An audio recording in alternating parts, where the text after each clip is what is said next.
अध्यात्मज्ञाननित्यत्वं तत्त्वज्ञानार्थदर्शनम् एतज्ज्ञानमिति प्रोक्तम् अज्ञानं यदतोऽन्यथा।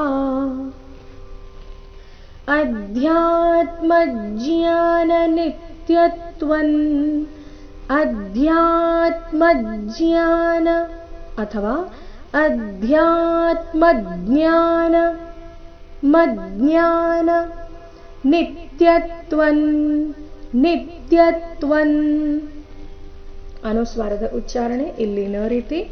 ಮೊದಲನೇ ಚರಣ ಮತ್ತೊಮ್ಮೆ ಅಧ್ಯಾತ್ಮ, ಇಲ್ಲಿ ಧ್ಯ ಧ ಅಧಿಕ ಯಾ ಸಂಯುಕ್ತಾಕ್ಷರ, ಅದ್ಯಾ ಬೇಡ, ಅಧ್ಯ ಮಹಾಪ್ರಾಣ ಸ್ಪಷ್ಟವಾಗಿ ಬರಬೇಕು. ಅಧ್ಯಾತ್ಮ ಜ್ಞಾನ ನಿತ್ಯತ್ವಂ ತತ್ವಜ್ಞಾನಾರ್ಥದರ್ಶನಂ ತತ್ವಜ್ಞಾನಾರ್ಥ ಅಥವಾ ತತ್ವಜ್ಞಾನಾರ್ಥ ದರ್ಶನಂ ಏತಜ್ಜ್ಞಾನಮಿತಿ ಪ್ರೋಕ್ತಂ.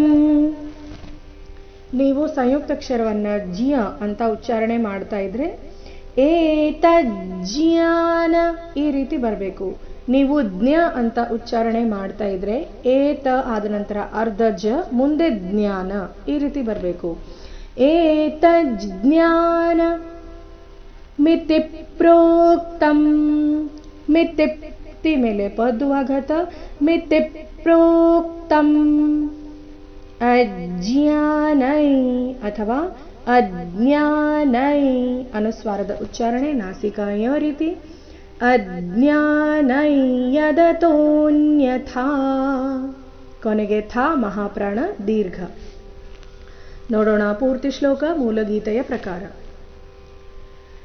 ಅಧ್ಯಾತ್ಮಜ್ಞಾನ ನಿತ್ಯತ್ವಂ ತತ್ವಜ್ಞಾನಾರ್ಥದರ್ಶನಂ ಏತಜ್ಜ್ಞಾನಮಿತಿ ಪ್ರೋಕ್ತಮಜ್ಞಾನಂ ಯದತೋನ್ಯಥಾ.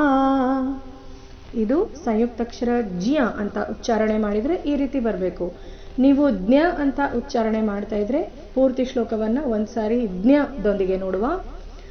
ಅಧ್ಯಾತ್ಮಜ್ಞಾನ ನಿತ್ಯತ್ವಂ ತತ್ವಜ್ಞಾನಾರ್ಥದರ್ಶನಂ ಏತಜ್ಜ್ಞಾನಮಿತಿ ಪ್ರೋಕ್ತಮಜ್ಞಾನಂ ಯದತೋನ್ಯಥಾ.